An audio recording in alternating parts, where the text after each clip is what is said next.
I'd say my definition of grit is just waking up and doing the stuff that it's like the stuff that you plan to do, the stuff that you know you have to do, the stuff that you know moves the needle, but just sucks. Like there's stuff that I do every day where I'm like, this sucks. I don't like doing it. Nobody's really going to notice if I don't do it, but except me. And that's, I think, what's most important. So it's just like doing the stuff that you know you've got to do even when you don't want to.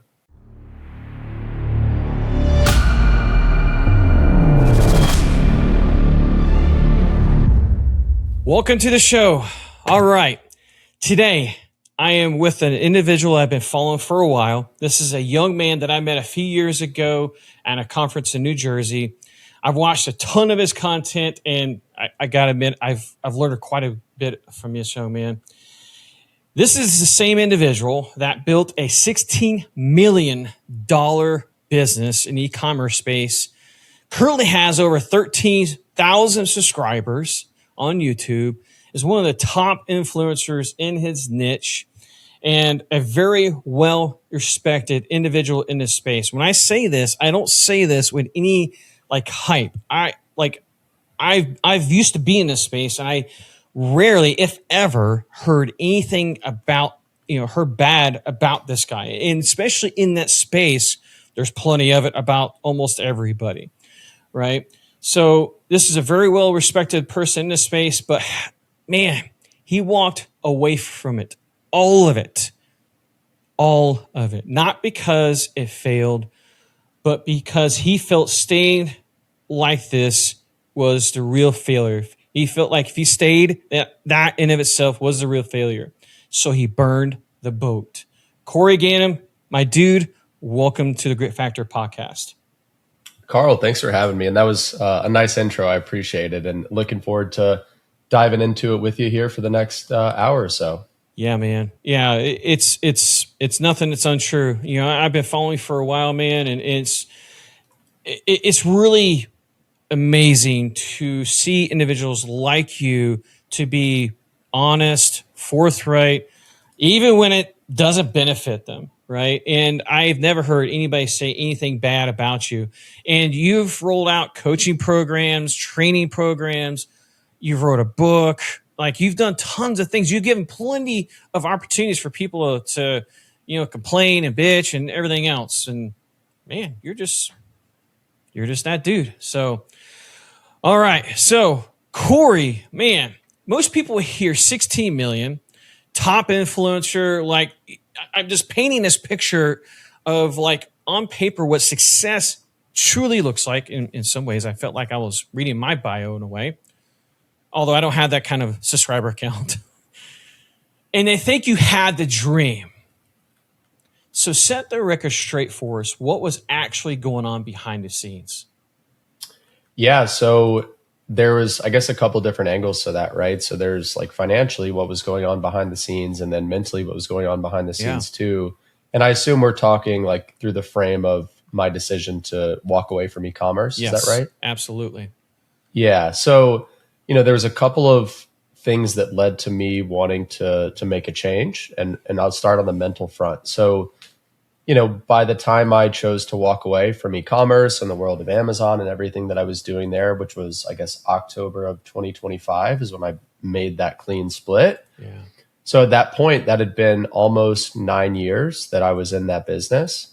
And it had just gotten to the point for me where I wasn't passionate about it anymore. I just didn't enjoy the process anymore, right? It was one of those things where I was kind of saying to myself, when I sat down with myself one day and just got real honest, I'm like, listen, I'm really just doing this for the money. I have no passion for this. I have, and honestly, not a lot of belief in it either. So that's something that a lot of people in our space won't admit, especially people that were selling coaching and courses and stuff like I was, because it's obviously in our best interest to paint the business and paint the business model in the most positive light possible. Because if we're out here saying oh, this business isn't a great opportunity anymore, then how are we going to convince somebody to buy our coaching and our courses? So so that was another factor too, is the Amazon landscape had changed quite a bit, certainly since I had started 9 years prior, but even over the last 2 or 3 years, it's just gotten a lot more competitive. It's gotten a lot more, I don't want to say dangerous because I don't know if that's the right word, but dangerous in the sense that like you're playing in Amazon's playground and they can pull the rug out from under you at any second. Yep. And I saw it happen to so many people. So it was just getting a lot harder for me with a clean conscience to say to somebody like, hey, pay me $6,000 to join my community and I'll teach you everything I know. But hey, by the way, you could do everything right and still get completely screwed tomorrow or next week or a year from now. So, you know, when it comes to like the mental factors, I think all of that, everything I just mentioned there is what contributed to me just not being comfortable in the space anymore and just wanting to make a change. That's honorable, man. That is extremely honorable. And I remember watching that video when it was first released. Guys, if you haven't watched the video, go to his YouTube channel and check it out. You can sense the heartfelt message behind this. And dude, you could have very well stayed in the coaching space. You could have very well taken that knowledge and still done, you know, coaching and consulting, and not necessarily consulting, but still sell things, you know, sell knowledge essentially, right? But you did the honorable thing because you said, I don't have the conscience to sell something that I am no longer in a space for, right? And that's honorable, man. That really is, especially in a space where that's, you know, where there's certainly people taking advantage of that. And that's one of the reasons you and I've had this conversation. You know, that's one of the reasons why I've exited completely. Right. You know? And, man, I appreciate you sharing that because I know a lot of people there is a shift in tides, you know, and there is a shift from just perspective, you know. So take us back for a moment. I want to pivot because, you know, we do have a hard stop. So I want to make sure we're cognizant of both of our times here. There is going to be a part 2 likely. So if you want to hear a part 2, love to hear your comments on this. But before we get to the business pivot, I want to go back to a period in your life, back in 2022. You lost one of your best friends. Take me there. Take me that moment, man. What happened and what did that event do to you? Yeah, so that was a really difficult period of life. And it's certainly nothing I've shared publicly before, but obviously that's why we're here to kind of get real and share some of the real sides of life. So, you know, that was one of my very closest friends that I went to college with, someone that, I mean, at the time I consider one of my best friends. And I remember I was sitting in my kitchen. I was living in Raleigh, North Carolina at the time. And, you know, it was kind of a precarious situation to begin with because it's like I'm living in Raleigh. I had some close friends there, but only like a small handful. Yeah. So I was pretty lonely, just like in general. And, you know, I hadn't really had many like really bad things happen in my life up to that point. And I remember I was sitting there just working one day, and then I got a call from one of my other best friends who said, he was like, hey, you know, he kind of didn't know how to say it, but he said, hey, like Jordan died. And I was like, what are you talking about? Like, I thought he was playing a joke on me. And, you know, that it hit pretty hard. And so we talked for a couple of minutes, and I remember I just like, it didn't sink in at first. Like I didn't just like break down and cry. Like I kind of just was almost more, kind of in shock. And then, so later that day, I remember I texted one of my close friends who lived close by, and I just said like, hey man, like I just got some really bad news. Can we just hang out? Like I just need to be with other people right now. And so he, you know, shout out to him. He like immediately was like, yes, come over. Like cooked me a really nice dinner. Like he's a great chef. That's awesome. Invited a couple of our other buddies over. So, you know, was able to kind of forget about it there for a couple of hours. But then it's like the next morning when I woke up, it kind of hit me like a train. And that's when that was the first time where I like really broke down and cried about it.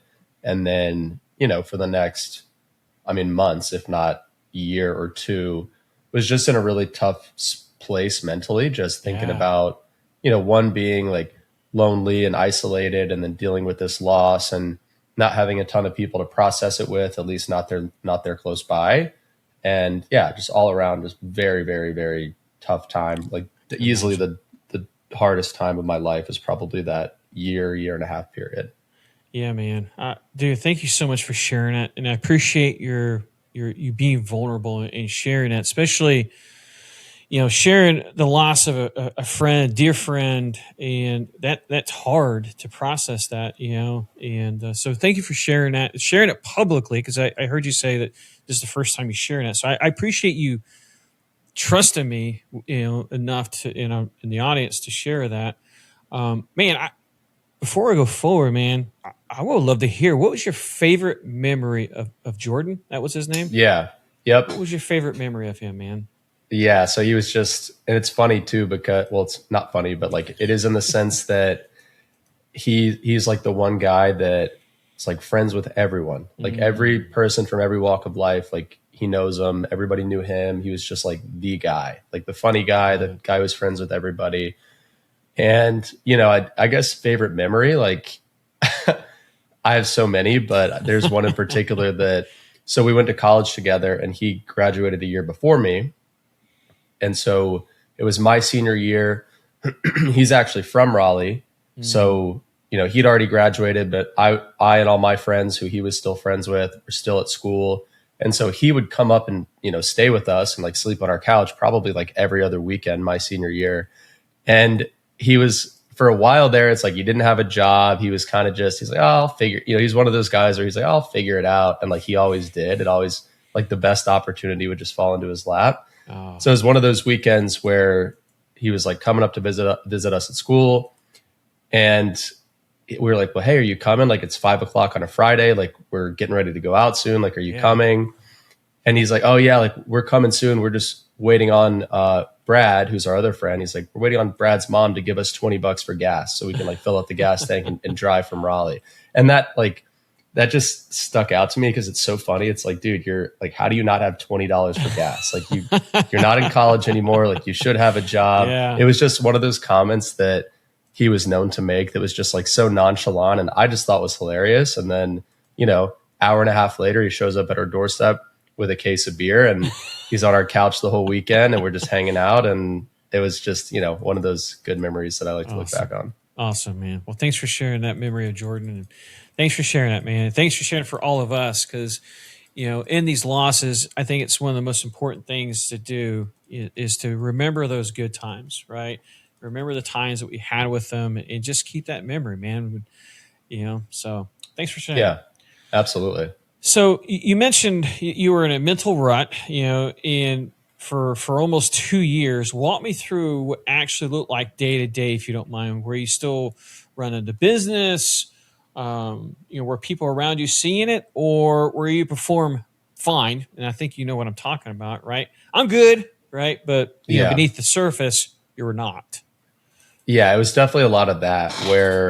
So it's interesting because at that period, I guess like 2022 into 2023 was probably the best that my Amazon / e-commerce business had ever done financially. So it was like we were having, I think we had our best month ever. I think it was like July of 2022 and he passed in February of 2022.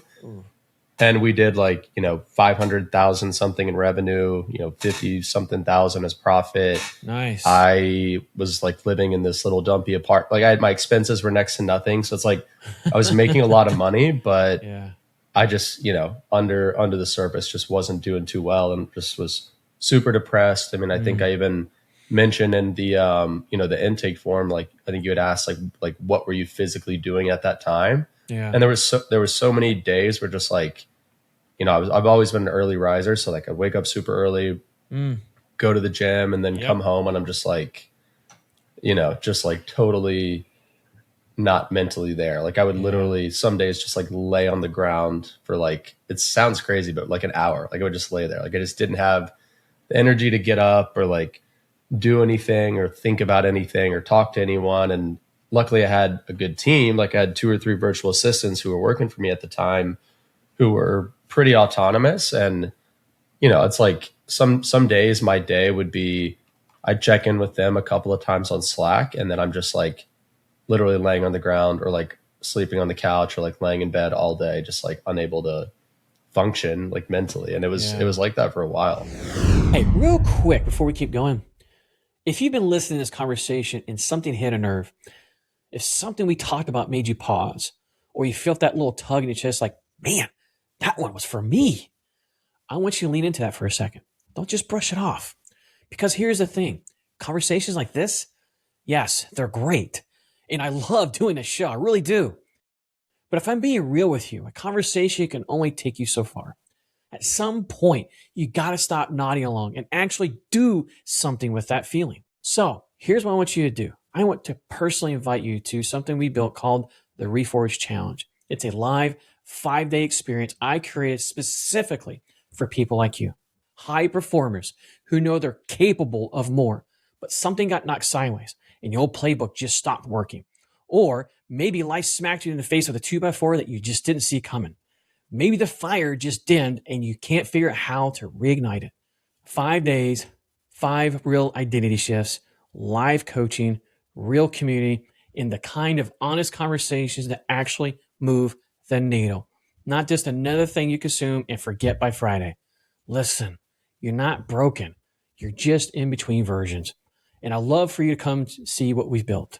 Head on over to reforgechallenge.com. Again, reforgechallenge.com. Check it out. See if it speaks to you.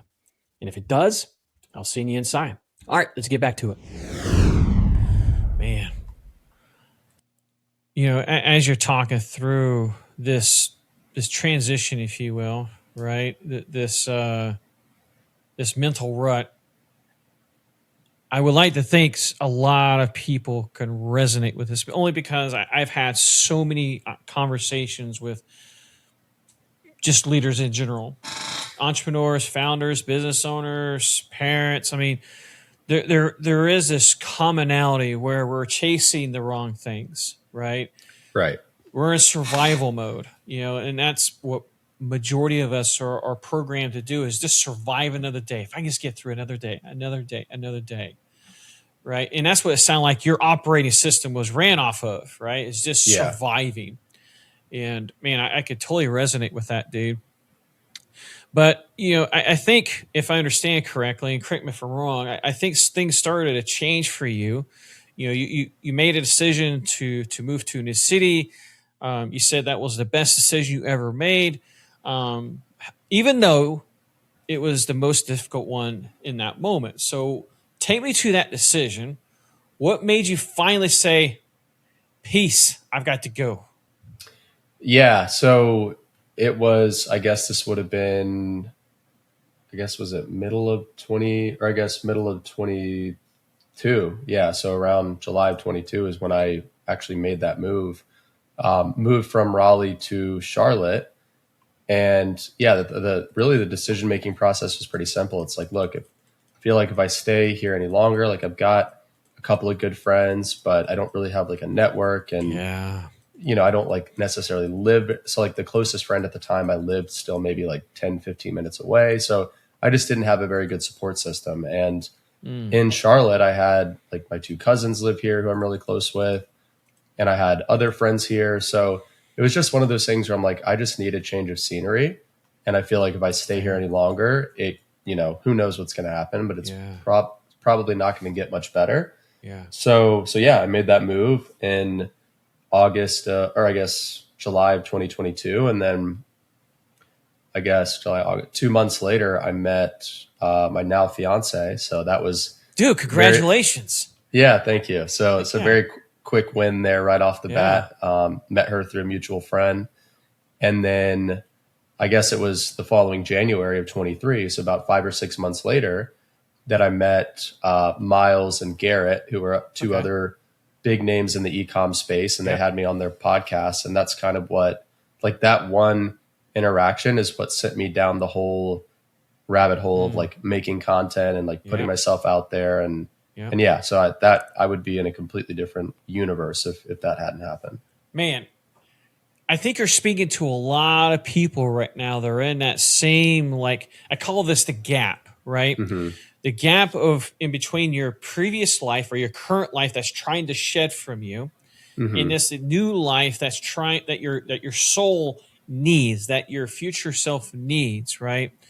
And too many people, they got the sweaty palms, the racing heart rate, and like, oh my gosh, you know, change of scenery, new everything, you know.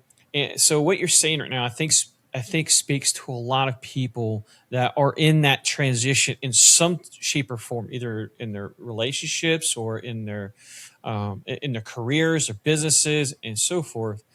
So I appreciate you acknowledging that. And from what I hear, it sounded like that was, again, the best decision, despite all the fear, despite all the what ifs in your mind. You said you acknowledge that was the best decision you ever made, right? Absolutely. Yeah. Because, the easy thing probably would have been just to stay put in Raleigh and just like try to muscle through it and figure it out and just stay put. But yeah, in hindsight, that would have probably been the worst thing that I could have ever done. And, not to jump too far ahead, but came to a similar, I guess, tipping point, if you will, this past year in October or really before that, when I made the decision of like, well, do I stay in the e-commerce world, something that I've always known and that I'm comfortable with and that feel like I'm kind of at the top of my game, or do I make a pivot into something that I'm basically starting over from zero, but aligns a lot more with what I'm interested in? That was kind of not as the circumstances weren't as dire, if you will, but it's similar decision-making process, I think. Yeah. Thanks for bringing that up. I definitely want to dive into that right now. Let me acknowledge for a moment, especially in the space that you just left, and even in the space that you're now pivot into. We live in a world that is very much more virtual, to be even grammatically correct. But we have moved into a world that is so easy to get isolated, right? Mm-hmm. Especially in e-commerce, especially in online-based businesses, it is so easy to get isolated. So when you're, the less activity you have, the less contact you have, man, you just start developing stories. You start ruminating down the wrong path, right? Yep. So, man, huge applause for you for, having the courage, acknowledging the fear, and still say, you know what, I'm going to risk it. I'm going to bet on myself. I'm going to risk it. And you went for it, and that was the best decision. Speaking of the next best decision. And again, this is something I completely relate with. Again, it's almost like I'm, it's just my younger self I'm talking to here. Let's talk about this business pivot. Mm-hmm. Because, again, you walked away from a very healthy business, a very healthy lifestyle. When I say lifestyle, I'm saying on paper you had it all, right? Mm-hmm. The influence, cash flow, cash flow, and all of this stuff. So you grappled with that decision for months, many sleepless nights. Been there, done that. At what point did you actually decide, I'm done, I'm shutting this down? Take us to that moment. Was there a moment? Was there a conversation, or a morning to just like, I'm doing it? Walk us through that moment, man. Yeah. So, and it was a little more gradual. So I would say probably around like May of 2025, or right around that time, is when, again, I just decided to get more serious with myself and just get more honest and be like, look, this is not something I enjoy. Like I have to come out here and put on a face, on YouTube or on wherever, and just be like, hey, this is great. And, here's how you do this business. And this is why it's so great. And it just felt more wrong by the day. Agreed. And so that's when I was like, look, I've got to get out of this, but I've got to do it in a way that makes sense. Like, I guess I was like both blessed and cursed in the sense that I can't just like shut down today and be out tomorrow. Yeah. Like, one, I just had to be tactful about it because, I had this community that I'd spent the last 2 years building, and we had a great membership and people that, looked up to me and trusted me to learn from me. Yeah. So I'm like, one, I've got to make sure that I take care of them and that I don't just like, I can't just shut this thing down. Mm-hmm. And then two, it's like, how do I time this in a way where, because, you mentioned the conference that you and I met at, right? Mm-hmm. Which is a great conference. I was already scheduled to speak at that conference, later that year that I made this decision. And I was like, I want to be respectful to the host there. And I don't want to just like, make this announcement. And then 2 months later, they have me speaking on this. Like, I would just look stupid if like, hey, this guy quit 2 months ago. Like, why is he speaking on your stage? Yeah. So I think there was a lot of like moving parts to juggle, and I just wanted to be really tactful and just thoughtful with how I did that. But I think I pretty quickly came to the conclusion that like I have to make a transition. Now it's just like tactically, how do we do that? What's the timeline, and like what are the loose ends that I need to shore up before we do that? Makes sense. So thanks for sharing it, man. You made a transition that as people are hearing you talk about this, right? And now you shifted into something completely different, in the AI space. What guided your decision into AI, or why not do something else? Why not do real estate or business acquisitions? Or, I mean, there's so many different things that you could have done, but you've, however, decided, like, you know what, I'm going to lean into AI. I see this opportunity, right? Walk us through that. What made you to lean into that and proceed down that road? Yeah, so my decision making process was pretty simple. So when I made the clean break from ecom in October 2025, like when I made that announcement and I was like officially done, there was two paths that I was interested in. So you mentioned one being real estate. Like I've always really been interested in real estate. I have some friends in the business. And then the other was AI. I think we all know how much AI is changing things. Oh, yes. I felt like, so really those were my two options. I'm like, I want to go one of these two directions. And I was really having trouble deciding which way to go. So I'm the kind of person where I like to just try out a bunch of little things, and then like whatever clicks is what I kind of go deeper on. So the way that I was kind of pressure testing both like a real estate venture and an AI venture is on the real estate side. A friend of mine is a very successful investor, and I've gotten to be good friends with him. And so I basically said to him, I'm like, hey man, like I will happily work in your business and kind of help you with acquisitions. So what that looked like is that he kind of plugged me into his business, and I'm, talking to sellers and making offers and trying to like structure deals on behalf of his team. And so like I wasn't really set to make much money off of that. He's like, yeah, for anything we close, you can get like 10%, which might be at most like 2, 3, 4, 5 grand. And those deals they're not happening every week. Right. So for me, it was more like a purely experience play of like, hey, I'm interested in this. Yeah. I'm happy to help. I have the time. And if we make money on it, great. But I'm really just here to determine if this is a direction I want to go. Sure. So that's kind of how I was testing out real estate. Like, is this something I enjoy? Is this something I want to do? And then kind of on the side, I was building little like AI automations for people. So I'm a part of a couple of in-person networking groups here locally. And a lot of the guys in those groups, like they're successful CEOs, but they don't know how to use AI. They don't know anything about automation. Yeah. So it started off just doing these like little one-off automation projects, and then, doing some like AI consulting by the hour. And around this time too, I'm starting on X specifically, I'm starting to tweet more about AI, like kind of talking about what I'm doing on the AI side, the stuff I'm building, just kind of my experimentation. And that really started to take off quite a bit. Like it was probably about 3 months ago now or so that on X in particular, my content started to pick up. Like people were paying attention. It was getting a lot of good engagement.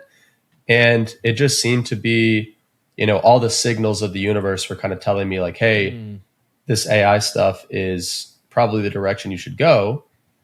And, when it comes to real estate, like I still can invest with my friend. Like I can lend him money. I can invest in funds, which like I do currently. So it's kind of my way of being able to do both, with AI being more of like, my, I don't want to say identity, but like my brand, right, is more associated with AI. So that's kind of, again, I know that was super long winded, but that's kind of what led me to kind of what I'm doing now. No, that makes perfect sense, man. I appreciate that. It really gives, some meat behind of, okay, it wasn't like you just said, I'm going to chase AI because everybody seems to be chasing AI to some degree, right? Especially if you look on YouTube or social media, it's like everybody's chasing AI to some degree. Yep. Or the money chasers. I wouldn't say everybody, but the money chasers. Yeah. Well, ironically, on that note, money chasers, that is, you felt your heart moving you in this direction, right? Mm-hmm. You felt passion there. You felt, I call this pull motivation, where you're being pulled in that direction, not necessarily because there's money there, but because there's genuine opportunity where you could come in and serve and provide an impact, right? So with that, man, you kept seeing the same problem everywhere. You know, small business owners drowning in manual work, which, you know, I can resonate to some degree. Who, you know, AI can really make a difference but had no idea where to start. Mm-hmm. Where did you find, or when did you finally start to see that problem clearly? And when did you decide that's what I'm going to solve, or that's the problem I'm going to solve for them? Yeah, so I would say it, like, kind of the light bulb moment for me was, so I mentioned one of those in-person networking groups that I'm a part of. So this is a mentor of mine is the one who started this group maybe almost 4 years ago now, and we've been meeting once a month in person. And it's like 10 or 12 guys, all of them are successful CEOs here in the area. And I'm kind of the youngest in the group by a good margin. And so, you know, these are guys that are super successful. They've been in business for a long time. That's the room you need to be in. Yeah. But then it's like you mentioned, of course, they all know like what ChatGPT is, but I would say the savviest one in the room, like the extent of their AI knowledge is like they have a couple of prompts that they use on a regular basis with ChatGPT, right? But like aside from that, they have no idea where to start. So when understandable, I came into that room one day. This was probably like late 2025, right around when I made the transition from Amazon. And I was kind of just bouncing this idea off the group because I trust their opinion. I'm like, hey guys, I pivoted out of the e-commerce world. I'm looking into the AI world. You know, there's a lot of things you can do when it comes to AI and these automations that you can build. And again, I was kind of just like, I think they could tell that I was just genuinely interested in this. And I just was kind of, just talking about it in front of the group. And one of the guys was like, well, hey, I don't know what you just said, but like, I think I need it. So can we talk about it? And can I pay you to set it up? And, that led to a couple of the other guys kind of doing the same thing. And now I'd say 4 or 5 guys in that group have paid me for some sort of project, whether it was like an audit or an actual, automation build. But it was kind of just that initial validation from that group that was like, oh, wow, this is something that like I have the interest to go and learn. Mm-hmm. And most people don't. So maybe it's something I'll explore further and can monetize because clearly there's a need for it. So I'd say that was like the main light bulb moment. Nice. Certainly understand that. Now, how did you feel, right? How did you feel when that occurred? So, and I've told people this before, but I felt like, and even still like kind of now, because I'm still learning, like everybody's learning to a degree, especially in the AI world, it's so new. But I tell people that I feel the same way I felt when I was learning about Amazon in 2017, where it's like, you're learning so rapidly and, I'll be kind of just like tinkering with the tool or like doing some little mini AI project, even just for myself. And then it's like, you look up and 2 hours have gone by and it's like, you've got to jump on a call, you've got to go somewhere. And I'm like, all I want to do is just finish this project or like keep doing this. Yeah. And then it's like on your mind the rest of the day, so it's just kind of that, like you said, that pull of like, oh, this is just intrinsically motivating. Like I'm not doing it for the money. I'm just doing it because I genuinely enjoy it. That's awesome, man. That's admirable. I can definitely resonate, especially in this season of life. You said something powerful that I want everybody. You've kind of hinted at this a few times. Well, we've both hinted at this a few times during our conversation. But I want to put a big old spotlight on this, and I want you to talk to this person for a moment, right? But you said something powerful. Doing something I'm no longer passionate about for the money is not worth it, right? Mm-hmm. Passion versus profit. A lot of people listening right now are stuck in that exact trap. They know they should leave. They feel it, right? They feel it in their heart, but their head's pulling them in a different direction. So the passion's gone, but the money is what's keeping them there. Yeah. So talk to that Corey, talk to that Karl, talk to that person that's listening to us right now. Like, all right, what do I do? What would you say to that person? Yeah. So I think a lot of people deep down that are in that position, it's like they know what they need to do. They just don't have the courage to make the decision. And, what I tell a lot of people to do sometimes, like sometimes people will come to me and say like, hey, I'm similar situation. Like I'm stuck between these two decisions and I'm really torn. What should I do? And a lot of times I'll flip it back on that person and say, if you were me and you were asking me this question, what would you tell yourself to do? Like, what advice would you give yourself?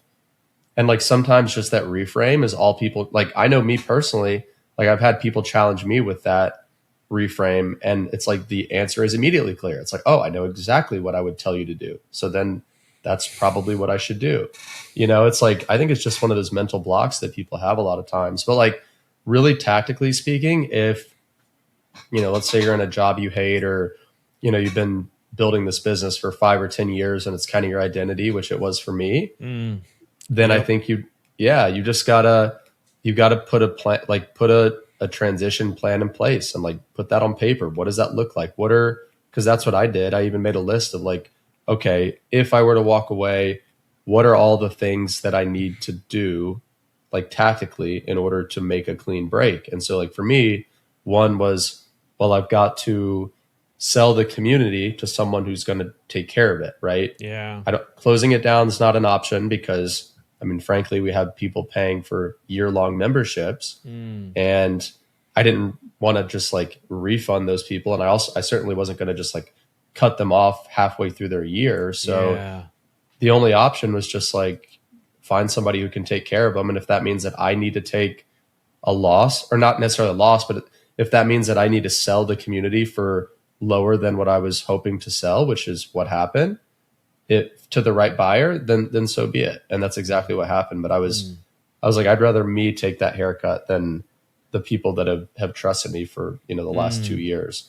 But that, kind of taking that inventory of like, okay, I've got to find a buyer for the community. And then I've got to like determine what I'm going to do with my team. And like, we've got to sell through all the inventory that we have at Amazon. Right. So just kind of making that checklist and then putting it to like a timeline of like, okay, I know I can do all these things and it's going to take me say 90 days. So like the goal date is XYZ for me to make a clean break. Real quick, before we keep going, if you've been listening to this conversation and something hit a nerve, if something we talked about made you pause, or you felt that little tug in your chest, like, man, that one was for me, I want you to lean into that for a second. Don't just brush it off. Because here's the thing, conversations like this, yes, they're great. And I love doing this show, I really do. But if I'm being real with you, a conversation can only take you so far. At some point, you got to stop nodding along and actually do something with that feeling. So here's what I want you to do. I want to personally invite you to something we built called the Reforge Challenge. It's a live 5-day experience I created specifically for people like you. High performers who know they're capable of more, but something got knocked sideways and your old playbook just stopped working.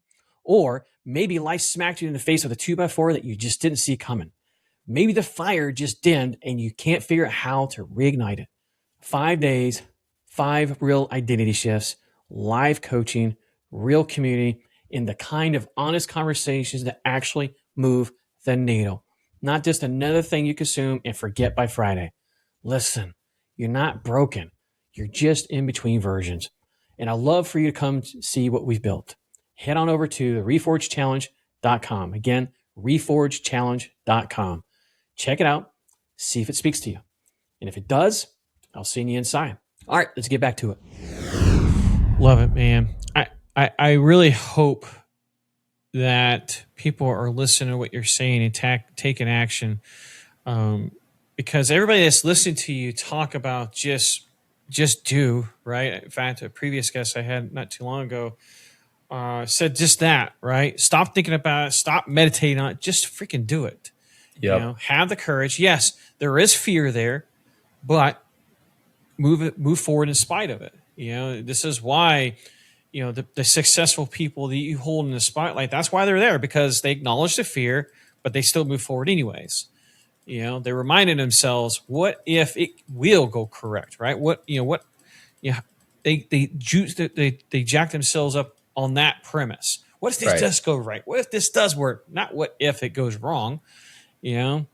But yeah, I appreciate you sharing it, because there are a lot of people they've been doing something for so long, or maybe they're being shown a sign like, hey, you know, Linda or, you know, Brad or whatever, you need to pivot, my man or gal, but they're refusing to acknowledge that sign. It's like, bam, bam. So thanks for sharing it, man. It really is, at the end of the day, just having the courage to move, take the first step.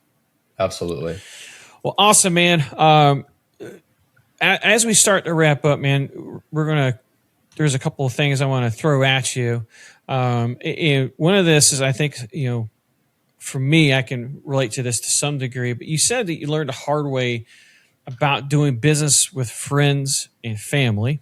Mm-hmm. Almost lost great friends, almost ruined relationships with close family. Well, of course, without dropping any names, right? What happened, and what's the rule you live by now today? Yeah, so I think just like general principles to live by when it comes to that is, I like, specifically when dealing with friends, I feel like I had the tendency to be too generous, of like, hey, you know, like a very specific example of, like, I had some affiliate partners that were friends of mine that I offered a very large affiliate cut to, you know, just to be very transparent. Like, hey, you know, if you guys want to be affiliates for our product, great. I'll give you a large cut, much larger than I would for the average person. And what I realize in hindsight is that I was almost setting them up to fail, because it's like, if they produced a lot, then it's like the more they produce, the more money I would lose in that arrangement, right? So if I'm giving up 80% of every sale, like, there's no way I can be profitable.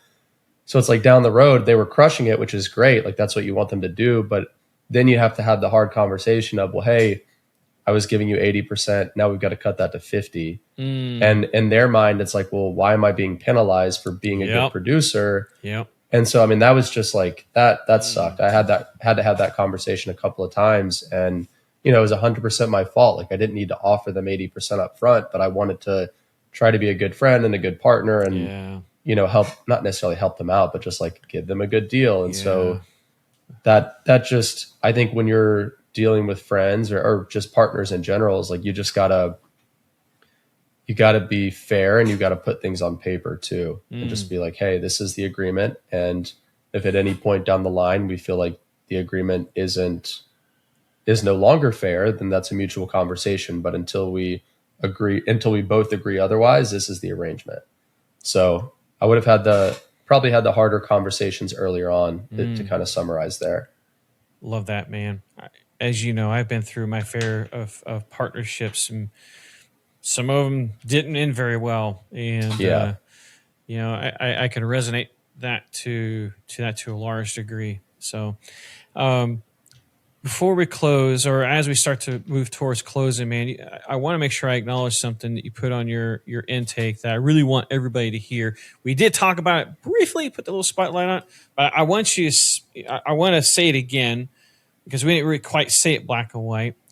But you said something that I want everybody to hear. No matter where you are in your life or business, you can always reinvent yourself. Your case in point, right? You moved from an industry where you were there for 9 years. I can relate. I was in the industry for 25 years, starting in 1999, right? That's not an easy thing to do. Right. But you're living proof of this. You're living proof that you can still lead with your heart and not your head. And if anybody's seen the Tony Robbins and Alex Hormozi video, you know exactly what I'm talking about. If you haven't, go watch it. But for the person right now who knows they need to make a change but is paralyzed by fear, Just want to clarify, you're telling them to just move. Absolutely. 100%. Love this. Love this. All right. So rapid fire so we can, unfortunately end this. But in this season of life that you're in, what is your definition of grit? I'd say my definition of grit is just waking up and doing the stuff that it's like the stuff that you plan to do, the stuff that you know you have to do, the stuff that you know moves the needle, but just sucks. Like there's stuff that I do every day where I'm like, this sucks. I don't like doing it. Nobody's really going to notice if I don't do it, but except me. And that's, I think, what's most important. So it's just like doing the stuff that you know you've got to do even when you don't want to. Love it, man. Love it. So in my season of life, I've really had to focus on subtraction because you hear a lot of talk about adding systems, adding processes, adding, but also growth requires subtraction. So where in your life are you actively subtracting something? It could be a belief. It could be something you've had to unlearn. Friction point. What is something that you're removing so you can level up? So I would say being available to anyone at any time. Like that's something that in the past, I get a lot of people asking me like, hey, can we jump on a quick call? Or, hey, do you have a minute? Or, just a lot of people tugging at your time. And I think just getting a lot more comfortable saying no. Or, if not no, then it's like, well, yes, but like I literally don't have availability until 2 weeks from now. And if the person's not okay with that, then that's their problem. And it probably wasn't that important in the first place. Whew. I hope everybody just heard that. What you just described right there, I've mentioned this book several times, is a book called Boundaries by Dr. Henry Cloud. I think I mentioned this in one of your LinkedIn posts. That is probably one of the most profound books I've ever read. Impactful books as well. I fell victim to that. And it's hard. It is really hard to do, man. Awesome. So this last question, I kind of prepared you for in the green room. What is, when you're in the trenches, man, when you don't feel like pushing through because you had a bad day, bad week, you're just going through it, right? What is a quote or directive that you tell yourself to pull yourself through that moment or that season? Yeah, so the one that always sticks out to me is, and I'm going to butcher the quote, but it's like, it's okay. You can always quit, so why do it today, right? It's like, oh, if you want to quit, then quit tomorrow. And it's like you get to tomorrow, and then it's like, quit tomorrow. So it's almost like you're procrastinating on quitting, and the next thing you know, it's like you've been pushing through for however long you need to. So that's kind of like what I like to keep in my mind when I'm having a tough day. Love that. It reminds me of what Ed Milet talks about, the power of one more, right? Quit tomorrow. Just quit. Don't worry about today. Quit tomorrow. Yeah. I love that, man. All right. This last one's a 2-part. I also kind of prepared you for this.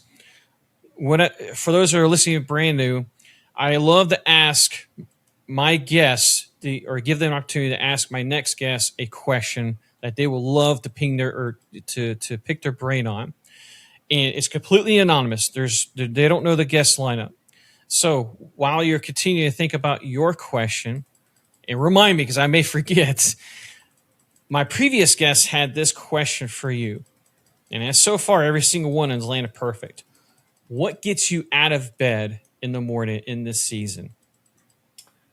Ooh, that's a good question. I would say just like the intrinsic motivation to build a life that is secure. Like I feel like we all kind of have that number in our head of like, oh, once I have this amount in the bank or once I have this much income coming in, I'll feel secure. And I'm just so far away from that number right now.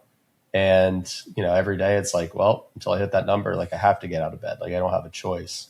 And I'm sure once I hit that number, it will have doubled by then. But for now, that's just kind of the mindset.